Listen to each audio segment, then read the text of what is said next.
जय हिंद दोस्तों, नमस्कार। बात कर लेते हैं आज की दिन भर की सारी बड़ी खबरों की, जहां सबसे पहले आपको बताएंगे जयशंकर जी ने भारत के दूत ने कर दिया वो इंतजाम, अब खालिस्तानियों को नहीं मिलेगा रहने का ठिकाना, कनाडा की भी फूल जाएंगी सांसें। ये खबर सुनने के बाद बताएंगे दोस्तों क्या इंतजाम किया है अपने भारत ने, जयशंकर जी ने। दोस्तों इसी बीच आपको बताएंगे पाकिस्तान के आर्मी इलाके में बहुत बड़ा अटैक, 15 की मौत, सुसाइड बॉम्बर्स के खुद को उड़ाने से अब चारों तरफ मच गया हड़कंप। जी हाँ दोस्तों, बताएंगे कैसे खैबर पख्तूनख्वा में पाकिस्तानी सेना पर हुआ है आत्मघाती हमला। इसी बीच भारत और जापान के सेनाओं के बीच में युद्ध का कौशल देख चीन के उड़ गए होश। तो वहीं तालिबान ने पाकिस्तानी बॉर्डर क्रॉसिंग पर कर लिया कब्जा, जिसके बाद पाकिस्तान में मच गया हड़कंप। तो वहीं तेजस्वी यादव ने कहा बिहार सरकार खटारा, सीएम थका हारा, तो नीतीश कुमार ने दिया तगड़ा जवाब, कहा तुम्हारे पिता लालू को मैंने बनाया, तुम्हारी जाति वाले कहते थे ऐसा मत करो। दोस्तों पूरी जानकारी आपको विस्तार से बताने वाले हैं, बस आप वीडियो के लास्ट तक बने रहेगा इन सारे रोचक खबरों को जानने के लिए। और खबरों में आगे बढ़ने से पहले मानते हैं कि जयशंकर जी जैसा कोई विदेश मंत्री ना हुआ है ना कभी होगा। तो वीडियो को लाइक करके चैनल को सब्सक्राइब करके बेल आइकन दबा के कमेंट में जय हिंद अवश्य कहिएगा। बात करते हैं अब पहली और सबसे बड़ी खबर की, जहां जयशंकर जी ने कर दिया खालिस्तानियों का इंतजाम, अब नहीं मिल पाएगा उनको रहने का ठिकाना, कनाडा की भी फूलेंगी सांसें। दोस्तों खालिस्तानी आतंकी भारत की सुरक्षा के लिए एक बहुत बड़ा खतरा बनते जा रहे हैं। कनाडा से लेकर ब्रिटेन और फिर अमेरिका तक उनकी पैठ है, लेकिन अब विदेश मंत्री जयशंकर जी ने उनके लिए ऐसा इंतजाम कर दिया है कि रहने का ठिकाना भी नहीं मिलेगा। जी हां, ब्रिटेन के दौरे पर पहुंचे विदेश मंत्री जयशंकर जी ने वहां के विदेश मंत्री से बातचीत की। उनका फोकस ट्रैफिकिंग और अलगाववाद से निपटने पर थी। ट्रैफिकिंग यानी भारत से लोगों की तस्करी करने वालों, और अलगाववाद यानी भारत के खिलाफ साजिश रचने वालों पर कार्रवाई की प्लानिंग हो चुकी है, प्लानिंग बन चुकी है। इससे खालिस्तानियों की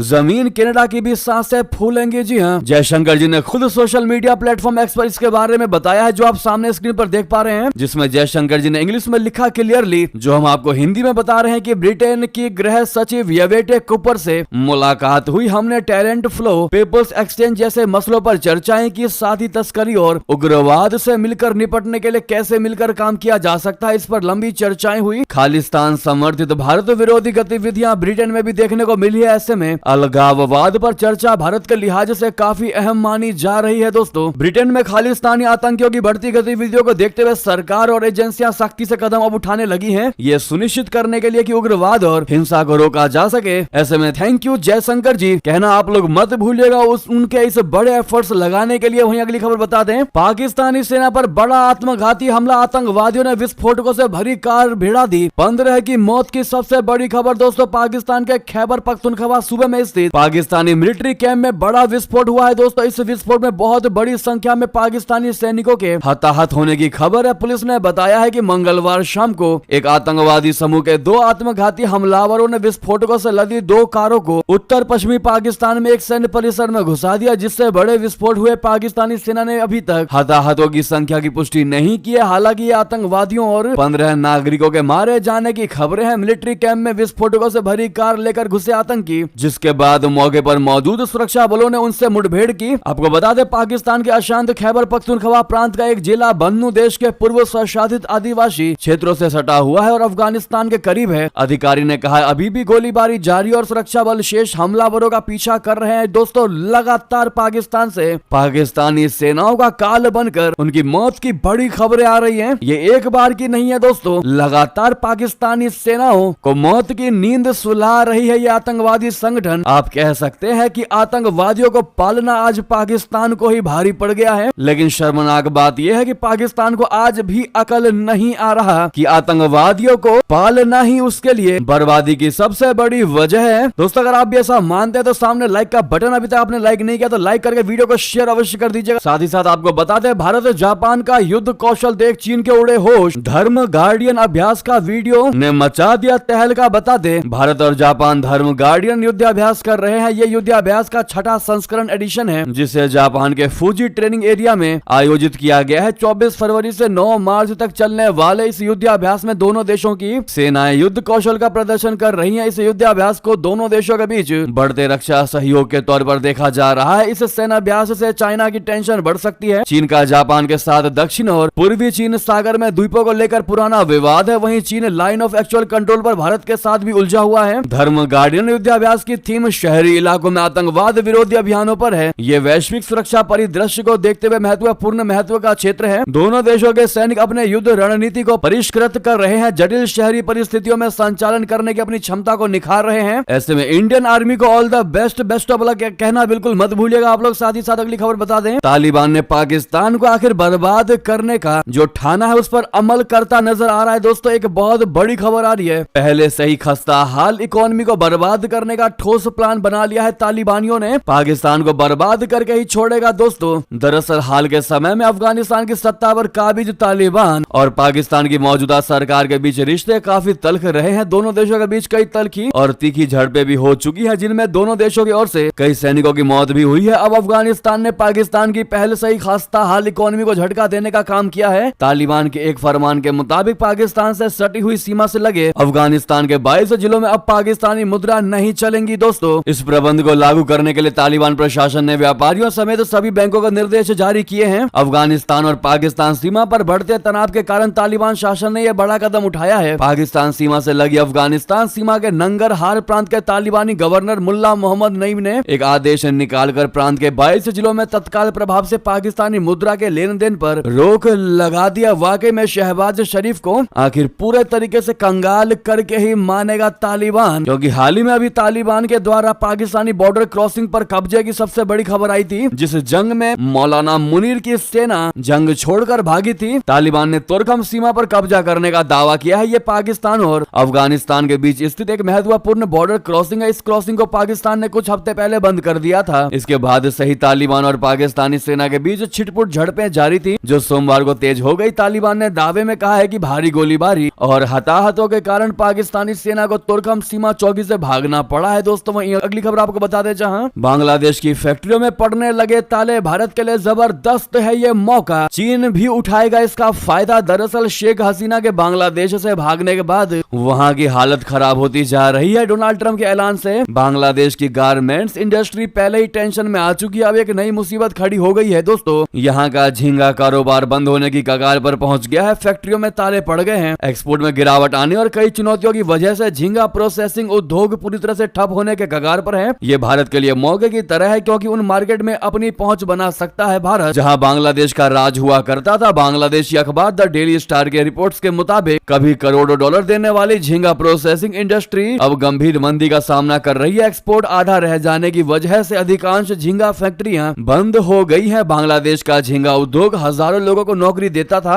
ये देश की ग्रामीण अर्थव्यवस्था की रीढ़ भी था, लेकिन कच्चे माल की कमी, एक्सपोर्ट में गिरावट, पर्यावरण में बदलाव और सरकार बनने गिरने की वजह से ये डूब गया है। तो वहीं आपको बता दें दोस्तों, चीन ने डोनाल्ड ट्रंप को दे दी अब तक की सबसे बड़ी धमकी। कहा अमेरिका युद्ध चाहता है तो हम भी लड़ने के लिए तैयार हैं। यानी चीन ने कहा कि टैरिफ वॉर हो या फिर रियल का युद्ध हो, हम अंत तक दोनों युद्ध में लड़ने को तैयार हैं। जी हाँ, चीन ने अमेरिका को अब तक की सबसे बड़ी धमकी दे दी है। चीन ने कहा है कि अमेरिका अगर युद्ध चाहता है तो हम युद्ध के लिए तैयार हैं। चीन की ओर से यह बयान टैरिफ को लेकर शुरू विवाद के बाद आया है। चीन का कहना है कि अगर युद्ध ही वो चीज है जो अमेरिका चाहता है, चाहे वो टैरिफ युद्ध हो या फिर व्यापार युद्ध हो या फिर किसी और भी प्रकार का युद्ध हो, तो हम हर एक तरह के उस युद्ध में अंत तक लड़ने के लिए तैयार है। चीन ने मंगलवार को अमेरिकी राष्ट्रपति डोनाल्ड ट्रंप द्वारा अपने निर्यात पर 10% टैरिफ के दूसरे दौर को लागू करने के जवाब में अमेरिकी वस्तुओं पर अतिरिक्त 15% टैरिफ लगा दिया और विश्व व्यापार संगठन में वॉशिंगटन के खिलाफ कानूनी कार्रवाई शुरू कर दी। जी हाँ, चीन वार्ता और परामर्श के माध्यम से एक दूसरे की चिंताओं को दूर करने के लिए अमेरिका के साथ काम करने के लिए तैयार है। चीन के सीमा शुल्क आयोग ने मंगलवार को कहा कि चीन 10 मार्च से प्रभावी रूप से संयुक्त राज्य अमेरिका से आयातित कुछ उत्पादों पर अतिरिक्त शुल्क लगाएगा। ऐसे में चाइना ने भी कई अमेरिकी कंपनियों के खिलाफ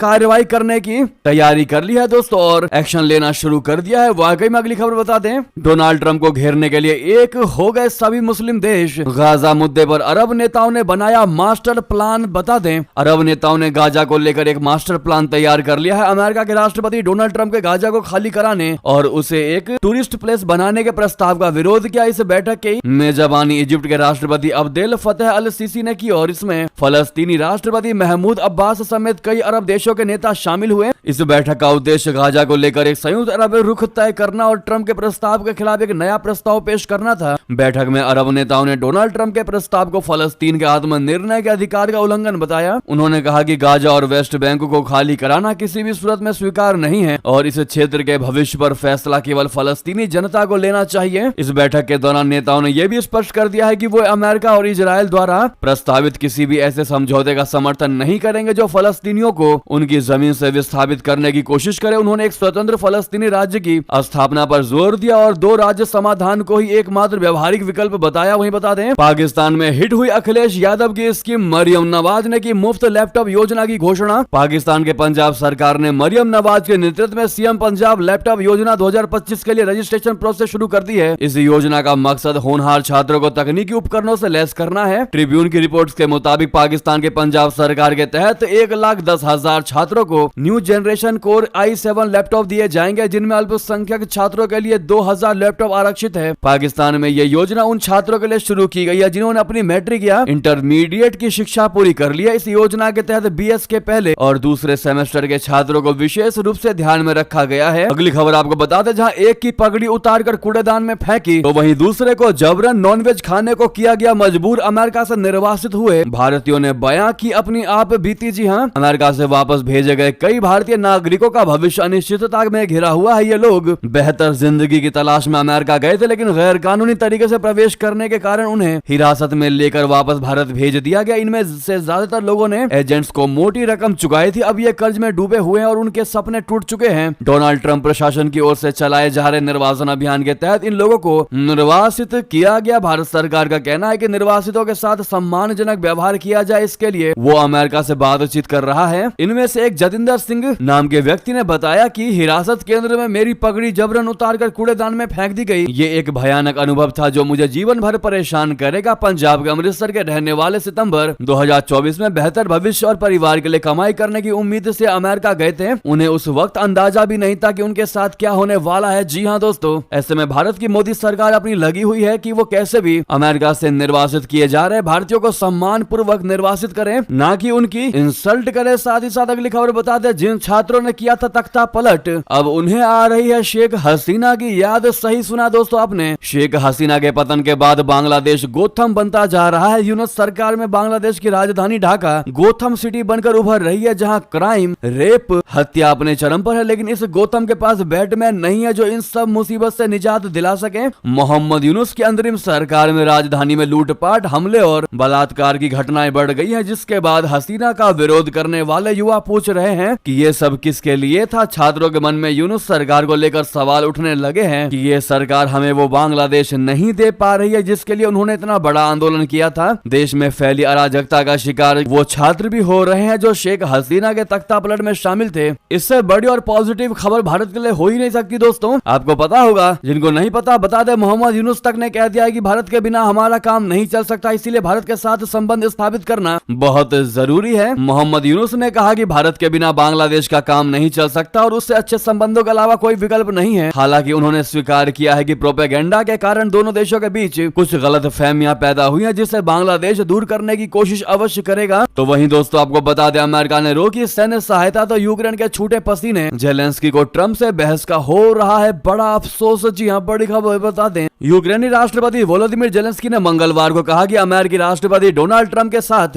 ओवल ऑफिस में हुई नोकझोंक अफसोसजनक है और अब चीजों को सही करने का समय आ गया है। जेलेंस्की की यह टिप्पणी व्हाइट हाउस द्वारा यूक्रेन को सैन्य सहायता पर रोक लगाने की घोषणा के कुछ घंटों बाद आई। जेलेंस्की ने एक्स पर पोस्ट किया, कहा कि शुक्रवार को वॉशिंगटन में व्हाइट हाउस में हमारी बैठक उस तरह नहीं हुई जैसी होनी चाहिए थी। उन्होंने लिखा कि अफसोस की बात है कि ऐसा हुआ। अब समय आ गया है कि हमने सब कुछ ठीक कर लिया है। हम चाहते हैं कि भविष्य में सहयोग और संवाद रचनात्मक हो। यूक्रेनी राष्ट्रपति ने कहा कि यूक्रेन अपने दुर्लभ खनिजों पर समझौते पर हस्ताक्षर करने के लिए तैयार है, जिसकी मांग ट्रंप प्रशासन ने की थी। जी हाँ दोस्तों, यानी कि यूक्रेन के युद्ध में पानी की तरह बहाया गया पैसा अब डोनाल्ड ट्रंप वापस लेकर ही रहेगा। नहीं तो जैसा कि अमेरिकी उपराष्ट्रपति ने सुझाव दिया है जेलेंस्की को कि यूक्रेन में मौजूद दुर्लभ खनिज सौंपना चाहिए अमेरिका को, तो ही डोनाल्ड ट्रंप इस प्रतिबंध से पीछे हट सकते हैं। जी हाँ, अमेरिकी उपराष्ट्रपति जेडी वेंस ने कहा है कि यूक्रेन के लिए रूसी सेना से से लड़ने की अपेक्षा दुर्लभ धातुओं के प्रस्तावित समझौते को मान लेना अधिक बुद्धिमत्तापूर्ण फैसला होगा। फॉक्स न्यूज को दिए गए एक साक्षात्कार में वेंस ने कहा कि यह समझौता अमेरिका को यूक्रेन के महत्वपूर्ण खनिजों तक पहुंच प्रदान करेगा। ये किसी ऐसे देश के से 20,000 सैनिकों को भेजने की तुलना में बेहतर सुरक्षा गारंटी है। वहीं बता दें, दूसरी ओर जेलेंस्की ट्रंप विवाद के बीच चीन ने चल दी बड़ी चाल, यूरोपीय संघ के साथ संबंध बढ़ाने को तैयार हुआ चाइना। दोस्तों, यूक्रेन युद्ध के मुद्दे पर अमेरिका और यूरोपीय संघ के बीच दूरी बढ़ी है। इस बीच चीन ने यूरोपीय संघ के साथ अपने संबंधों को बढ़ाने की योजना बनाई है। हाल ही में अमेरिकी राष्ट्रपति डोनाल्ड ट्रंप और यूक्रेनी राष्ट्रपति वोलोदिमीर जेलेंस्की की बैठक में तीखी बहस हुई थी। साथ ही साथ आपको बता दें, सर्वे में छलका अमेरिकी नागरिकों का दर्द। जब उनसे पूछा गया सवाल राष्ट्रपतियों को लेकर तो उन्होंने कहा, डोनाल्ड ट्रंप को राष्ट्रपति बनाकर हमने बहुत बड़ी गलती की। दरअसल संयुक्त राष्ट्र अमेरिका की गद्दी पर बैठने के बाद से ही राष्ट्रपति डोनाल्ड ट्रंप ने ताबड़तोड़ कई बड़े फैसले लिए हैं। इसमें यूक्रेन में सैन्य मदद पर रोक, कई देशों पर टैरिफ की घोषणा और प्रवासियों का डिपोर्टेशन प्रमुख फैसले हैं। डोनाल्ड ट्रंप और उनके समर्थक शुरू से इस फैसलों को देश के विकास से जोड़ रहे हैं, तो वहीं दूसरी ओर में अमेरिका के लोग ट्रंप के इन फैसलों को खुश नजर नहीं आ रहे हैं। अमेरिकी मीडिया CBS ने एक सर्वे करके बताया है कि इस सर्वे के मुताबिक अमेरिकी नागरिकों का कहना है कि ट्रंप अपने जिन मुद्दों के साथ चुनाव जीतकर राष्ट्रपति बने हैं वो अब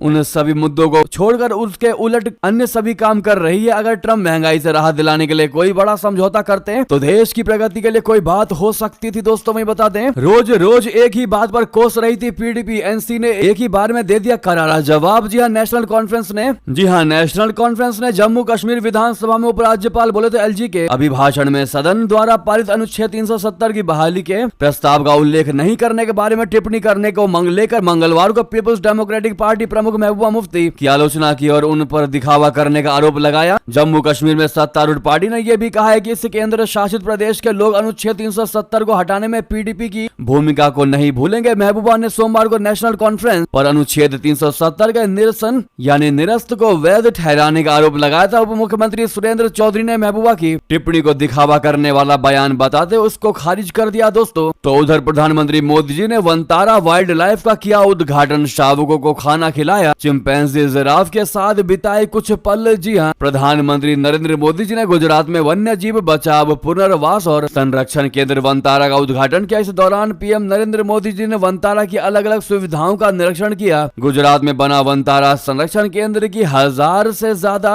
प्रजातियों और 1.5 लाख से अधिक बचाए गए जानवरों का घर है। PM मोदी ने वनतारा संरक्षण केंद्र की बेहतरीन पशु चिकित्सा सुविधाओं और दुर्लभ प्रजातियों की जानकारी ली। उन्होंने जानकारी के सर्वे होते भी देखी। वनतारा पहुंचने के बाद प्रधानमंत्री ने शेर, बाघ, जिराफ, हाथी और तोते समेत कई जानवरों के साथ वक्त बिताया। दोस्तों, वहीं बता दें, CM योगी को बम से उड़ाने की बड़ी धमकी, व्हाट्सएप ग्रुप में वीडियो पोस्ट करने के बाद मच गया हड़कंप। जी हां, मुख्यमंत्री योगी आदित्यनाथ को एक बार फिर से जान से मारने की धमकी का मामला सामने आया है। गोरखपुर से सटे बस्ती जिले के गौर थाने की पुलिस ने मुख्यमंत्री को बम से उड़ाने की धमकी देने के मामले में केस दर्ज किया है। एक व्हाट्सएप ग्रुप से में धमकी भरा वीडियो पोस्ट किए जाने के बाद ग्रुप एडमिन ने एक्स पर वीडियो पोस्ट करके पुलिस से कार्रवाई करने की मांग की। गौर थाना क्षेत्र स्थित जोगिया गांव निवासी अभिषेक कुमार दुबे ने पुलिस को यह तहरीर दी है। दोस्तों, वहीं बता दें, बंग बंधु की एक और निशानी मोहम्मद यूनुस ने मिटाई। 10 महीने पुराना फैसला पलट डाला। जी हां, एक के बाद एक मोहम्मद यूनुस की सरकार शेख मुजीबुर रहमान की निशानियों को मिटाने में जुटी है। अब बांग्लादेश सरकार ने Bangabandhu Sheikh Mujibur Rahman international peace award को भी रद्द कर दिया है, जिसे अवामी लीग सरकार ने महज 10 महीने पहले मंजूरी दी थी। ये पुरस्कार बंग बंधु की शांति और मानवता की विचारधारा को सम्मानित करने के लिए शुरू किया गया था, लेकिन अब मोहम्मद यूनुस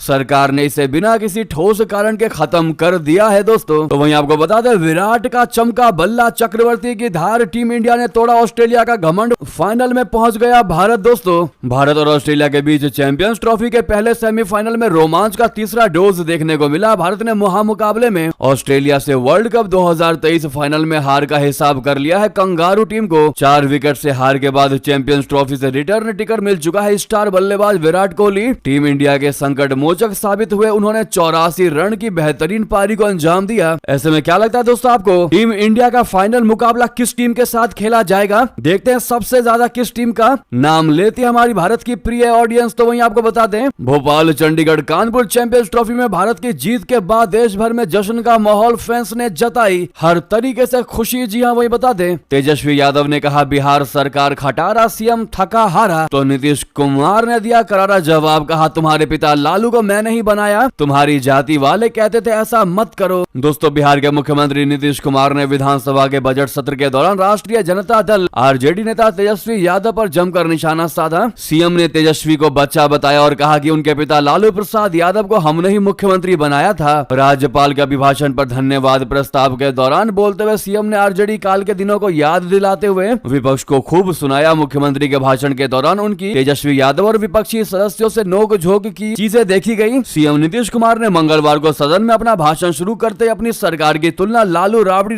राज से करने लगे। इस पर विपक्षी विधायक भड़क गए और हंगामा करने लगे। फिर सीएम नीतीश भी तल्ख हो गए। उन्होंने तेजस्वी यादव की ओर इशारा करते हुए कहा कि ये तो बच्चा है, इससे क्या पता? तुम्हें नहीं पता कि 2005 से पहले शाम के बाद कोई घर से बाहर नहीं निकला करता था। हम केंद्र में मंत्री थे, सांसद थे, अपने इलाके में जाते थे तो पैदल ही जाना पड़ता था। समाज में बहुत विवाद होता था, हिंदू मुस्लिम का झगड़ा बहुत होता था। जी हाँ, ऐसे में आप सभी के सवालों का हम जवाब देते हैं। दोस्तों, जो लोग बहुत ज्यादा कमेंट में कह रहे थे कि नीतीश को मुख्यमंत्री का चेहरा घोषित करने से क्यों बचती है भारतीय जनता पार्टी, क्या हो सकती है अंदर की डील, तो आपको बता दें आपका ये सवाल काफी ज्यादा मुनासिब है। दरअसल बिहार बीजेपी के एक विश्वस्त सूत्र ने वन इंडिया को बताया कि इसमें कोई संदेह नहीं है कि आगामी बिहार चुनाव में नीतीश कुमार ही एनडीए के चेहरे होंगे। जब पीएम मोदी ने इसका संकेत दे दिया है तो इसमें कहीं कोई संदेह की गुंजाइश कहां रह जाती है। हम फिर भी दोस्तों एनडीए सरकार की लाइन के साथ चुनाव मैदान में उतरेंगे और निश्चित रूप से उसके नेता नीतीश जी ही होंगे। लेकिन बीजेपी अंदर खाने और बाहर दोनों जगह ये कहने से बच रही है कि नीतीश कुमार ही मुख्यमंत्री के चेहरे होंगे। शायद इसका एक प्रमुख कारण ये हो सकता है कि पार्टी नीतीश कुमार को पूरी तरह से मुख्यमंत्री पद का दावेदार घोषित करके चुनाव के बाद अपने लिए संभावनाओं के दरवाजे बंद नहीं करना चाहती। दरअसल बीजेपी यह सुनिश्चित करना चाहती है कि चुनाव परिणाम के बाद परिस्थितियों के मुताबिक निर्णय लिया जाए। अगर पार्टी को बिहार में अपेक्षा से अधिक सीटें मिलती है तो मुख्यमंत्री पद पर उसकी दावेदारी स्वाभाविक तौर पर मजबूत हो सकती है। जी हाँ दोस्तों, साथ ही साथ आपको अगली खबर बता दें, नई दिल्ली स्टेशन पर भगदड़ मामले में डीआरएम का हुआ तबादला। 18 लोगों की गई थी उसमें जाने। जी हाँ, नई दिल्ली रेलवे स्टेशन पर भगदड़ में 18 यात्रियों की मौत की घटना के एक पखवाड़े बाद मंगलवार को दिल्ली के मंडल रेल प्रबंधक यानी डीआरएम सुखविंदर सिंह का तबादला कर दिया गया। एक आधिकारिक आदेश में यह जानकारी दी गई है। तो वहीं दोस्तों, क्या मुजफ्फरनगर का भी बदल जाएगा नाम? बीजेपी नेता ने विधान परिषद में उठा दी इसकी भी मांग। जी हाँ, मोहित बेनीवाल ने विधान परिषद के बजट सत्र की कार्रवाई में महाभारत काल से जुड़े जनपद मुजफ्फरनगर का नाम बदलकर लक्ष्मी नगर करने की मांग की है। विधान परिषद सदस्य और भाजपा प्रदेश उपाध्यक्ष मोहित बेनीवाल ने सदन में कहा कि हमारी परंपराओं के प्रति सम्मान हेतु हमारी भूमि नगरों के नाम भी सभ्यता परंपरा के अनुरूप हों। दोस्तों, यूपी में कई शहरों के नाम अभी तक बदले जा चुके हैं। अब इसी क्रम में यूपी के मुजफ्फरनगर का भी नाम बदलने की मांग उठी है। इसी बीच ये थी अभी की सारी बड़ी खबरें। आपको खबर कैसी लगी कमेंट बताना बिल्कुल मत भूलिएगा। लगे हाथों इस वीडियो को लाइक करके चैनल को सब्सक्राइब करके बेल आइकन दबा के जय हिंद अवश्य कह दीजिएगा। तो मिलते हैं दोस्तों अगली बड़ी खबर में। यहाँ तक बने रहने के लिए आप सभी का बहुत बहुत धन्यवाद। मिलते अगली खबर में। जय हिंद, जय भारत।